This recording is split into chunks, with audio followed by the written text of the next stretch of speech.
Middle east വീണ്ടും ഒരു മഹായുദ്ധത്തിന്റെ വക്കിലെത്തിയിരിക്കുകയാണ്. എന്നാൽ ഇത്തവണത്തെ സംഘർഷം മുൻകാലങ്ങളിൽ നിന്നും വ്യത്യസ്തമായി അതിഭീകരമായ രാഷ്ട്രീയ പ്രത്യാഘാതങ്ങൾ ഉണ്ടാകുന്ന ഒന്നായി മാറിയിരിക്കുന്നു. അമേരിക്കയും ഇസ്രയേലും ചേർന്ന് ഇറാന്റെ അധികാര സ്ഥിരാകേന്ദ്രങ്ങളെ ലക്ഷ്യം വെച്ച് നടത്തുന്ന സൈനിക നീക്കങ്ങൾ ലോകത്തെ ഒരു മൂന്നാം ലോക മഹായുദ്ധത്തിന്റെ നിഴലിലാക്കിയിരിക്കുകയാണ്. ഇറാന്റെ ഉന്നത നേതൃത്വത്തെ ഇല്ലാതാക്കി രാജ്യത്തെ അസ്ഥിരപ്പെടുത്തുക എന്ന പാശ്ചാത്യ തന്ത്രവും അതിനെ അതിജീവിക്കാൻ ഇറാൻ ഒരുക്കിയിരിക്കുന്ന വികേന്ദ്രീകൃതമായ പ്രതിരോധ സംവിധാനങ്ങളും തമ്മിലുള്ള പോരാട്ടമാണ് ഇപ്പോൾ നടക്കുന്നത്. യുദ്ധത്തിന്റെ പ്രാരംഭഘട്ടത്തിൽ തന്നെ ഇറാന്റെ പരമോന്നത നേതാവായ അലി അയത്തുള്ള ഖമേനി ഉൾപ്പെടെയുള്ള പ്രമുഖർ കൊല്ലപ്പെട്ടുവെന്ന വാർത്തകൾ ലോകത്തെ ഞെട്ടിച്ചു. ഒരു രാജ്യത്തിന്റെ തലച്ചോറായി പ്രവർത്തിക്കുന്ന നേതൃത്വത്തെ ഒരേ സമയം ഇല്ലാതാക്കുന്ന ഡീകോപ്പിറ്റേഷൻ സ്ട്രൈക്ക് എന്ന തന്ത്രമാണ് ഇവിടെ പ്രയോഗിക്കപ്പെട്ടത്. അലി അയത്തുള്ള ഖമേനിയെ പോലുള്ള സുരക്ഷാ ഉപദേഷ്ടാക്കളും പ്രതിരോധ മന്ത്രിയുടെ കീഴിലുള്ള ഉന്നത ഉദ്യോഗസ്ഥരും സൈനിക മേധാവികളും കൊല്ലപ്പെട്ടത് ഇറാന്റെ ഭരണ സംവിധാനത്തിൽ ഒരു നിമിഷം ആശയക്കുഴപ്പം സൃഷ്ടിക്കാനും കാരണമായി. ഭരണകൂടത്തെ തകർക്കുന്നതിലൂടെ രാജ്യത്ത് ആഭ്യന്തര ലഹളകൾ ഉണ്ടാക്കാനും തങ്ങൾക്ക് അനുകൂലമായ ഒരു പുതിയ ഭരണകൂടത്തെ പ്രതിഷ്ഠിക്കാനും അമേരിക്ക ലക്ഷ്യമിടുന്നു. എന്നാൽ വ്യക്തികളെക്കാൾ ഉപരിയായി ഒരു പ്രത്യയശാസ്ത്രത്തിൽ അധിഷ്ഠിതമായ ഭരണകൂടത്തെ ഇത്തരത്തിൽ തകർക്കാൻ കഴിയുമോ എന്നത് വലിയൊരു ചോദ്യചിഹ്നമാണ്. ഇറാന്റെ പ്രതിരോധ സംവിധാനം കേവലം ഒരു വ്യക്തിയിലോ ഒരു കേന്ദ്രത്തിലോ അധിഷ്ഠിതമല്ല. ഇറാന്റെ വിദേശകാര്യ മന്ത്രി അബ്ബാസ് അരാഗ്ചി വ്യക്തമാക്കിയതുപോലെ ഗ്രീക്ക് പുരാണത്തിലെ ഹൈഡ്ര എന്ന സർപ്പത്തെ പോലെയാണ് ഇറാന്റെ പ്രതിരോധം. ഒരു തല വെട്ടിയാൽ അവിടെ രണ്ടെണ്ണം മുളയ്ക്കുന്നു. IRGC കഴിഞ്ഞ 2 പതിറ്റാണ്ടുകളായി തങ്ങളുടെ സൈനിക യൂണിറ്റുകളെ വികേന്ദ്രീകൃതമായ രീതിയിലാണ് ക്രമീകരിച്ചിരിക്കുന്നത്. രാജ്യത്തിന്റെ വിവിധ ഭാഗങ്ങളിൽ സ്വതന്ത്രമായി പ്രവർത്തിക്കാൻ ശേഷിയുള്ള നൂറുകണക്കിന് യൂണിറ്റുകൾ ഇറാന്റെ കരുത്താണ്. ടെഹ്റാനിലെ കേന്ദ്ര നേതൃത്വം തകർന്നാൽ പോലും ഈ യൂണിറ്റുകൾക്ക് സ്വന്തം നിലയ്ക്ക് തീരുമാനമെടുക്കാനും പോരാട്ടം തുടരാനും സാധിക്കും. മത നേതാക്കളും സൈനിക വിദഗ്ധരും അടങ്ങുന്ന വിപുലമായ കൗൺസിലുകൾ ഉള്ളതിനാൽ പുതിയ നേതൃത്വത്തെ പെട്ടെന്ന് തന്നെ പ്രതിഷ്ഠിക്കാൻ ഇറാന് പ്രയാസമില്ല. ഇത് പാശ്ചാത്യ ശക്തികളുടെ കണക്കുകൂട്ടലുകളെ തെറ്റിക്കുന്നു. ഇറാൻ നേരിട്ട് അമേരിക്കയുമായി ഏറ്റുമുട്ടുന്നതിന് മുൻപേ തന്നെ ഹമാസ്, ഹിസ്ബുള്ള, ഹൂതികൾ തുടങ്ങിയ പ്രോക്സി ഗ്രൂപ്പുകളിലൂടെ അമേരിക്കൻ യുദ്ധതന്ത്രങ്ങളെക്കുറിച്ച് ആഴത്തിൽ മനസ്സിലാക്കിയിട്ടുണ്ട്. പതിറ്റാണ്ടുകളായി മിഡിൽ ഈസ്റ്റിൽ നടന്ന നിഴൽ യുദ്ധത്തിൽ ഇറാൻ വലിയ സൈനിക അനുഭവ സമ്പത്തും നൽകി. അതീവ സുരക്ഷിതമായ ഭൂഗർഭ ബങ്കറുകളും മിസൈൽ വിക്ഷേപണ തറകളും അവർ മുൻകൂട്ടി സജ്ജീകരിച്ചിട്ടുണ്ട്.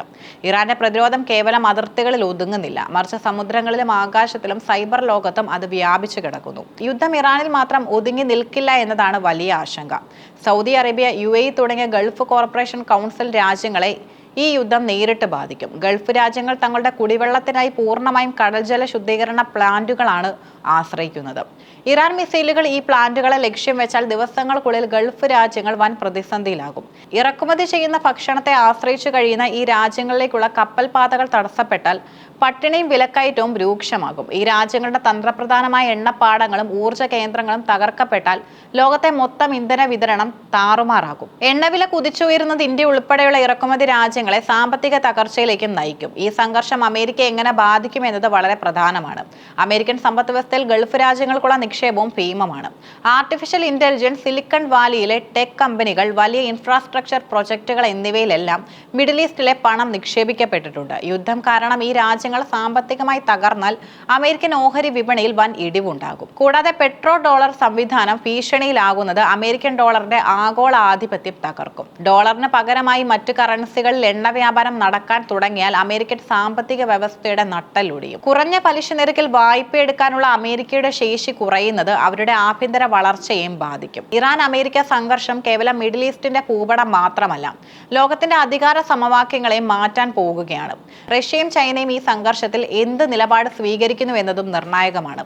ഇറാനെതിരെ അമേരിക്ക വലിയ തോതിലുള്ള ഉപരോധങ്ങളും സൈനിക നീക്കങ്ങളും നടത്തുമ്പോൾ അത് ലോകത്തെ 2 ചേരികളായി വിഭജിക്കാൻ കാരണമാകും. ഊർജ്ജ സുരക്ഷയും ഡിജിറ്റൽ സാമ്പത്തിക വ്യവസ്ഥയും തമ്മിലുള്ള ബന്ധം ഇത്രയും അധികം ആഴത്തിലുള്ള മറ്റൊരു കാലഘട്ടം ഉണ്ടായിട്ടില്ല. മിഡിൽ ഈസ്റ്റ് സംഘർഷം ഇപ്പോൾ അതിന്റെ ഏറ്റവും അപകടകരമായ ഘട്ടത്തിലൂടെയാണ് കടന്നു പോകുന്നത്. നേതൃത്വത്തെ ഇല്ലാതാക്കിയാൽ ഒരു രാജ്യം തകരുമെന്ന പാശ്ചാത്യ സങ്കല്പത്തിന് വലിയൊരു വെല്ലുവിളിയാണ് ഇറാന്റെ ഹൈഡ്ര പ്രോട്ടോകോൾ നൽകുന്നത്. ഈ പോരാട്ടം ദീർഘകാലം നീണ്ടു നിന്നാൽ അത് ലോകത്തെ വൻ സാമ്പത്തിക മാന്ദ്യത്തിലേക്കും ഊർജ്ജ പ്രതിസന്ധിയിലേക്കും തള്ളിവിടും. മിഡിൽ ഈസ്റ്റിലെ സമാധാനം ലോകത്തിന്റെ തന്നെ സമാധാനമാണെന്ന് അന്താരാഷ്ട്ര സമൂഹം തിരിച്ചറിയേണ്ട സമയം അതിക്രമിച്ചിരിക്കുന്നു. മിഡിൽ ഈസ്റ്റിലെ ഈ യുദ്ധം വെറും ഒരു പ്രാദേശിക സംഘർഷമല്ല, മറിച്ച് ലോകത്തെ ആകെ ബാധിക്കുന്ന ഒരു സാമ്പത്തിക ഭൗമരാഷ്ട്രീയ സുനാമിയായിട്ടാണ് നിരീക്ഷകർ വിലയിരുത്തുന്നത്. ഇതിന്റെ ആഘാതം പ്രധാനമായും 3 തലങ്ങളിലായാണ് ലോകത്തെ തളർത്തുന്നത്. ലോകത്തെ എണ്ണ ഉൽപാദനത്തിന്റെ വലിയൊരു ഭാഗം നടക്കുന്നത് ഗൾഫ് മേഖലയിലാണ്. ഹോർമുസ് കടലിടുക്ക് പോലുള്ള തന്ത്രപ്രധാന പാതകൾ യുദ്ധം മൂലം തടസ്സപ്പെട്ടാൽ അന്താരാഷ്ട്ര വിപണിയിൽ എണ്ണവില കുതിച്ചുയരും. ഇത് ലോകമെമ്പാടും ചരക്ക് കടത്ത് കൂലി വർദ്ധിപ്പിക്കുകയും നിത്യോപയോഗ സാധനങ്ങളുടെ വിലക്കയറ്റത്തിന് കാരണമാവുകയും ചെയ്യും. ഇന്ത്യ ഉൾപ്പെടെയുള്ള ഇറക്കുമതിയെ ആശ്രയിക്കുന്ന രാജ്യങ്ങൾ രാജ്യങ്ങളുടെ സമ്പദ് വ്യവസ്ഥയെ ഇത് തകിടം മറിക്കും. ആഗോള വിതരണ ശൃംഖലയും ഇതിൽ പ്രധാനമാണ്. ഏഷ്യയും യൂറോപ്പിനെയും ബന്ധിപ്പിക്കുന്ന പ്രധാന സമുദ്രപാതകൾ മിഡിൽ ഈസ്റ്റിലൂടെയാണ് കടന്നു പോകുന്നത്. ഈ പാതകളിലെ സുരക്ഷാ ഭീഷണി ആഗോള വ്യാപാരത്തെ മന്ദഗതിയിലാക്കും. നിർമ്മാണ മേഖലയ്ക്കും ഇലക്ട്രോണിക്സ് ഉൽപ്പന്നങ്ങൾക്കും ആവശ്യമായ അസംസ്കൃത വസ്തുക്കളുടെ നീക്കം തടസ്സപ്പെടുത്തുന്നത് വ്യവസായശാലകൾ അടച്ചുപൂട്ടുന്നതിലേക്കും നയിക്കാം.